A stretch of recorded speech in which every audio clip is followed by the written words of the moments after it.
Bueno, cambiamos ahora el orden de la información. Lo tenemos al doctor Rubén Acosta, abogado del Foro Local, bueno, más que conocido a la hora de dar, en este caso, sus conceptos sobre algunas cuestiones relacionadas con la justicia.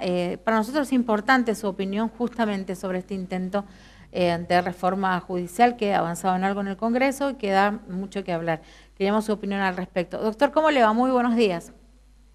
Buenos días. Una primera aclaración. Sí, doctor. Mi apellido es Costa en realidad y mi nombre es Manuel Daniel. Perdón, sí, No, sí. no tiene demasiada importancia, pero bueno, No, puede como que no, confundir sí, a las personas.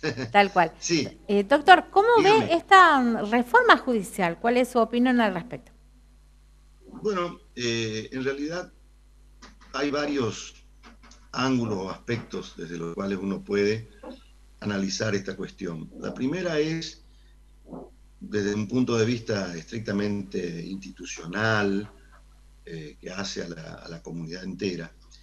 Llama la atención la falta de oportunidad que se advierte en plantear un tema tan delicado, tan complejo, de tantas consecuencias a futuro, en medio de una situación extraordinaria, excepcional, en la que se encuentra no solo la Argentina, sino el mundo entero, que es la epidemia la pandemia, mejor dicho, del COVID-19. Creo yo que en este momento las urgencias de la comunidad pasan en primer lugar, por supuesto, por la salud, por contar con certeza con la suficiente capacidad hospitalaria a fin de afrontar cualquier emergencia que se pudiera producir a futuro. Pasa por la situación económica en la que se ha visto sumergida la mayor cantidad de las personas que tienen una actividad que genera justamente recursos a raíz precisamente de las restricciones, algunas evidentemente imprescindibles, otras discutibles, pero que han llevado en definitiva a un severo golpe a las actividades lucrativas, económicas.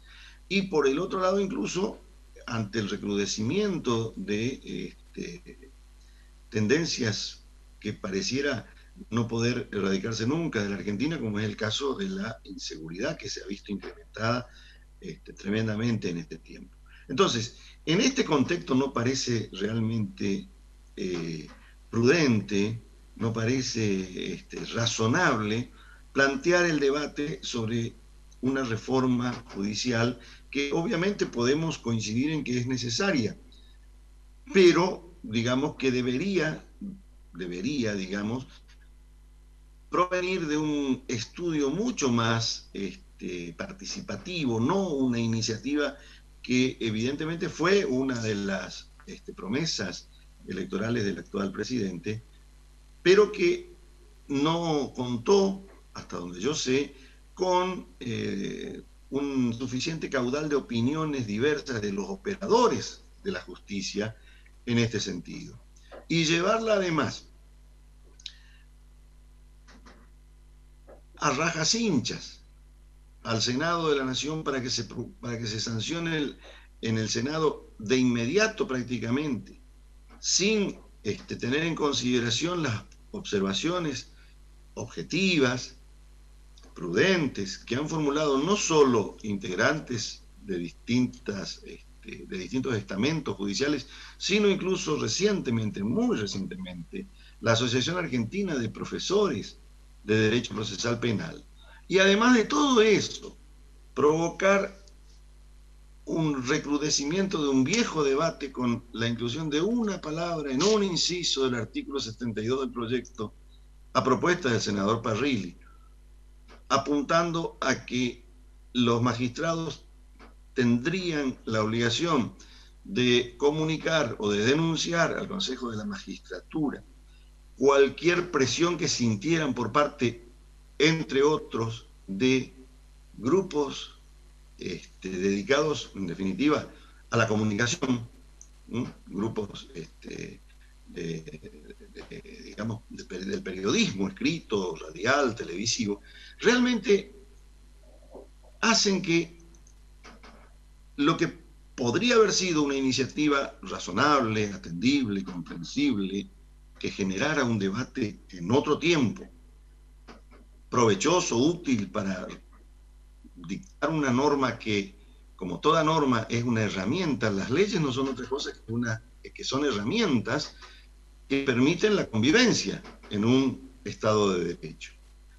Si la norma que se plantea contempla situaciones que no terminan de convencer a nadie, porque en definitiva pareciera mentira que después de 24 años de modificada la Constitución Nacional, perdón, 26, después de 26 años que se modificara nuestra Constitución, incorporándose con el mismo grado de importancia una serie de tratados sobre derechos humanos, entre los cuales está la Convención Americana, la conocida como el Pacto de San José de Costa Rica, establece expresamente en su artículo 13 el derecho no solo a la libertad de prensa, es decir, el derecho de que tiene cualquier persona a expresar libremente sus ideas por la prensa sin censura previa, sino el derecho inalienable de todo ser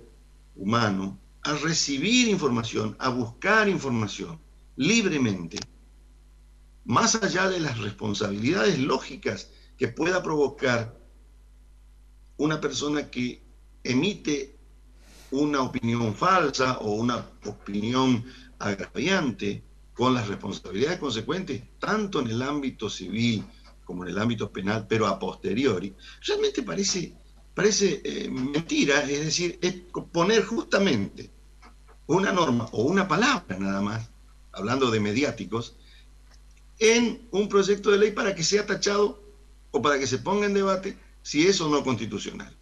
Entonces, todo esto, más las atinadas reflexiones de quienes no pudieron participar ni dar su opinión en forma previa, hacen que sostenga yo, humildemente, que no parece ni adecuado ni razonable su tratamiento en este momento.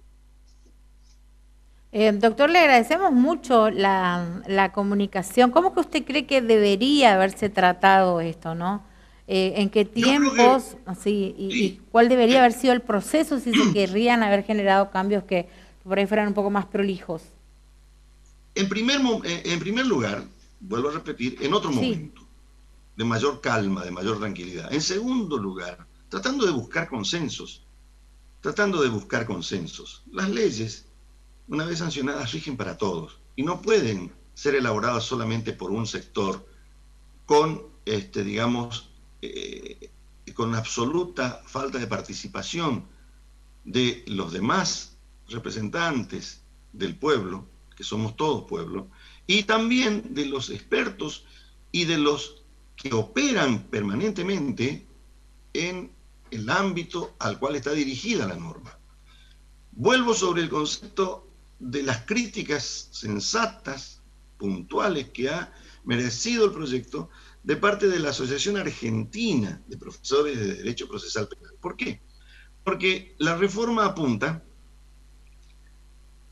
a modificar, digamos, a las distintas expresiones del Poder Judicial Federal, tanto en Cava como en el resto del país, sin tener en consideración que ha entrado en vigencia recientemente el sistema acusatorio. ¿Qué significa esto? En el derecho penal, digamos, las modernas tendencias a nivel mundial insisten en aplicar este sistema en el cual la principal actividad está desarrollada por los cuerpos de fiscales, auxiliados por personal técnico que se ocupa de pericias, de citaciones, de estudios de política criminal, que son los que definen en la práctica a qué delitos prestarle más atención y cuáles son los problemas más urgentes a resolver.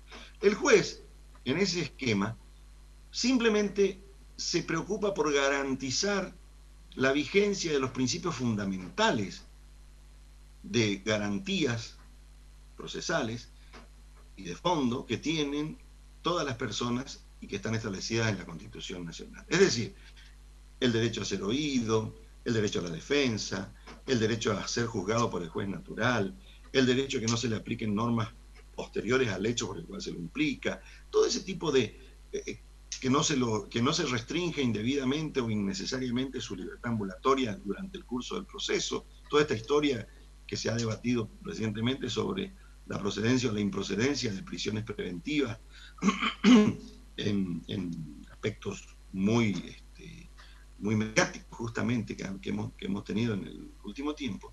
Todo eso queda en manos del juez, pero la tarea fundamental recae en los fiscales. Y esta reforma está hecha para el otro sistema.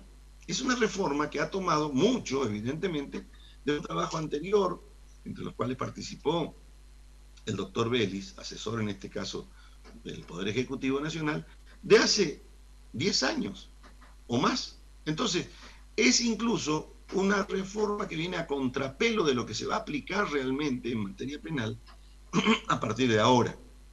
Con lo cual, eso solo ya indica que hay un despropósito. ¿Por qué? Porque se están por crear una serie de juzgados y se designarían otra serie de jueces. Doctor, muchas gracias por la comunicación.